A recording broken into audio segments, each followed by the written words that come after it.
রাসূলুল্লাহ সাল্লাল্লাহু আলাইহি ওয়াসাল্লাম ইরশাদ করেছেন, আব্দুল্লাহ ইবনে আব্বাস রাদিয়াল্লাহু আনহুমা থেকে বর্ণিত হাদিস, তিনি বলেন রাসূলুল্লাহ সাল্লাল্লাহু আলাইহি ওয়াসাল্লাম ইরশাদ করেছেন, মা মিন আইয়ামিন আল আমালুস সালিহু ফিহা আহাব্বু ইলাল্লাহি আযজা ওয়া জাল্লা মিন হাযিহিল আইয়াম।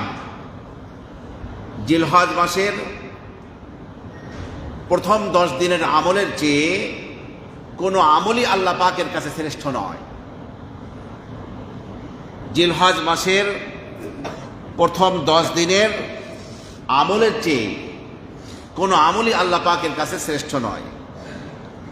সাহাবা ইকরাম বললেন, ওয়ালাল জিহাদ ফি সাবিলিল্লাহ, হে আল্লাহর নবী, জিলহজ মাসের প্রথম দশকের আমলের চেয়ে আল্লাহর রাহে জিহাদ করা, আল্লাহর দ্বীনকে দুনিয়ার সমুন্নত করার জন্য কাফেরদের বিরুদ্ধে লড়াই করা, জিহাদ করা, এটাকে শ্রেষ্ঠতর নয়?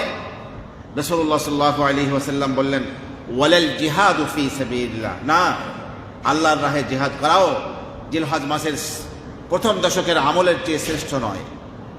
তবে হ্যাঁ, যদি কোনো ব্যক্তি ইল্লা রাজুলুন, রাসূল নিজেই বলেছেন হাদিসের শেষে, ইল্লা রাজুলুন খারাজা বিনাফসিহি ওয়া মালিহি, এক ব্যক্তি ময়দানে জিহাদে বেরিয়েছিল নিজের জীবন নিয়ে, নিজের সম্পদ নিয়ে, কিন্তু সুম্মা লাম ইয়ারজি' মিন যালিকা বিশাইইন, এরপরে জীবন নিয়েও ফিরতে পারে নাই এবং আর কোনো কিছু সম্পদ নিয়েও ফিরতে পারে নাই, অর্থাৎ ময়দানে জিহাদে কি হয়ে গেছে? শহীদ হয়ে গিয়েছে, সম্পদ লুণ্ঠিত হয়েছে। অবশ্যই এই ব্যক্তির আমল জিলহজ মাসের প্রথম দশকের আমলের চেয়ে শ্রেষ্ঠ।